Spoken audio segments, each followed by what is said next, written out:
কোনো ভোটারকে বিচারাধীন রাখা চলবে না। খসড়া ভোটার লিস্ট অনুযায়ী সমস্ত মানুষকে ভোটাধিকার দিতে হবে। মঙ্গলবার এমনটাই দাবি তুলে মালদার পথে নামলেন সাধারণ নাগরিকরা। নাগরিকত্ব ভোটাধিকার রক্ষা মঞ্চের ব্যানারে মিছিল করলেন মালদা শহরের বুকে। মিছিল শুরু হয় মালদা শহরের বৃন্দাবনী ময়দান থেকে, যা শহরের বিভিন্ন পথ ঘুরে জেলা শাসকের দপ্তরের উদ্দেশ্যে মার্চ করে এই দিনের এই মিছিলে নেতৃত্ব দেন নাগরিকত্ব ভোটাধিকার রক্ষা মঞ্চের সদস্য মাজিদুর রহমান। তিনি অভিযোগ করে বলেন, মালদার বহু মানুষকে ভোটাধিকার থেকে বঞ্চিত করার চক্রান্ত চলছে, যার অঙ্গ হিসেবে কোনো কারণ না দর্শিয়ে বহু মানুষের নাম ভোটার তালিকা থেকে ডিলিট করা হয়েছে।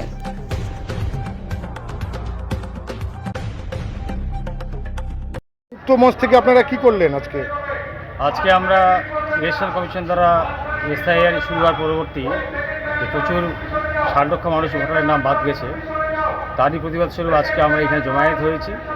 একটা ডিএমের কাছে আমরা ডেপুটেশন দেবো আমরা, এবং সমস্ত মালদা জেলার সুবুদ্ধি সম্পন্ন মানুষ, বুদ্ধিজীবী, শিক্ষিত মানুষ, বেকার, মহিলারা প্রচুর অংশগ্রহণ করেছেন।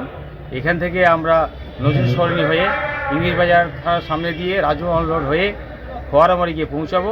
সেখান থেকে আমাদের একটা প্রতিনিধি দল ডিএম মাননীয় ডিস্ট্রিক্ট কাছে যাবেন। আমাদের যে ডেপুটেশন আছে, যে দাবি দাওয়াগুলো আছে, সেই দাবি দাওয়াগুলো পৌঁছে দেবো। মূলত কী দাবিগুলো আছে?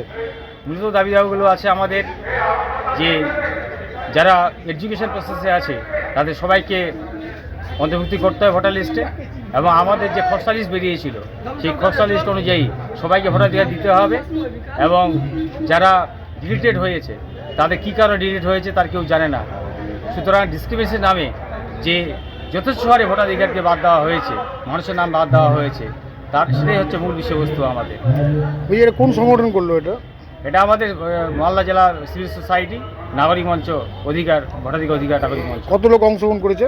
আজকে মোটামুটি ৫,০০০ উপরে আমাদের লোকবল হবে। 10,০০০ আমরা আশা করেছিলাম। আপনার নাম? আরও লোক প্রচুর আসছে। মাজিদুর রহমান।